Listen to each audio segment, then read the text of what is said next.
মৰমৰ ছাত্ৰ-ছাত্ৰীসকল, তোমালোক সকলোকে মোৰ চেনেলটোলৈ স্বাগতম জনাইছোঁ। আজি আমি আৰম্ভ কৰিম চতুৰ্থ সাময়িকী মূল্যায়নত আহিবলগীয়া ইংৰাজী বিষয়ৰ চতুৰ্থ শ্ৰেণীৰ কিছু প্ৰশ্নোত্তৰৰ বিষয়ে। আশা কৰোঁ তোমালোকে ভাল পাবা আৰু মোৰ চেনেলটো ছাবস্ক্ৰাইব কৰি ল'বা যাতে আগলৈকো এনেকুৱা ধৰণৰ পাঠদানৰ লগত সংগতি থকা বিষয়ৰ ওপৰত তোমালোকে ভিডিঅ' চাবলৈ পোৱা। Fourth evaluation 24 subject English class 4 total marks 50 time 2 hours।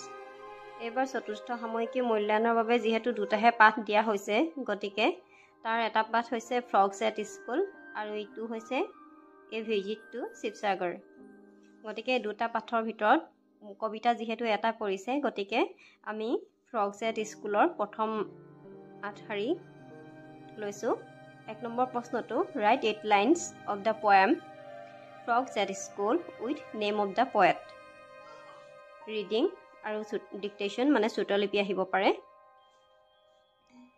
4 number write answers of the following questions. তলৰ প্ৰশ্নসমূহৰ উত্তৰ লিখা।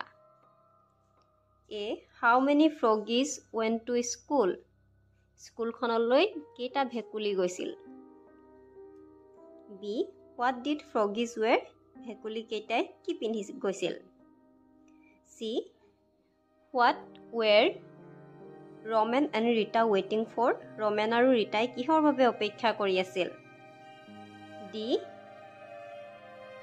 হাউ ডিড দে গ টু শিৱসাগৰ। তেওঁলোকে শিৱসাগৰলৈ কেনেকৈ গৈছিল, মানে ৰমেন আৰু ৰীতাই শিৱসাগৰলৈ কেনেকৈ গৈছিল, কিহেৰে গৈছিল। ই হু ৱেণ্ট টু শিৱসাগৰ। শিৱসাগৰলৈ কোন কোন গৈছিল। 5 put the names of the monuments in the box.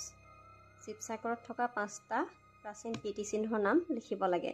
ইয়াতে লিখিবা। 6 write rhyming words of the following. তলৰ শব্দকেইটাৰ ৰাইমিং ৱৰ্ডছসমূহ লিখা। Rule, green, play, keep, at.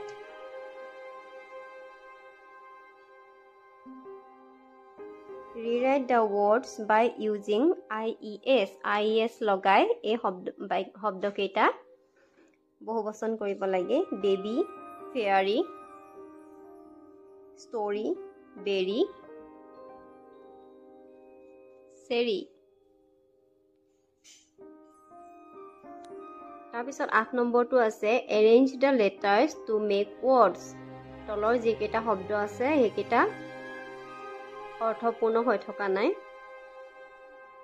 গতিকে সেইকেইটা এৰেঞ্জ কৰি পেলাই এটা অৰ্থপূৰ্ণ শব্দ তৈয়াৰ কৰিব লাগে।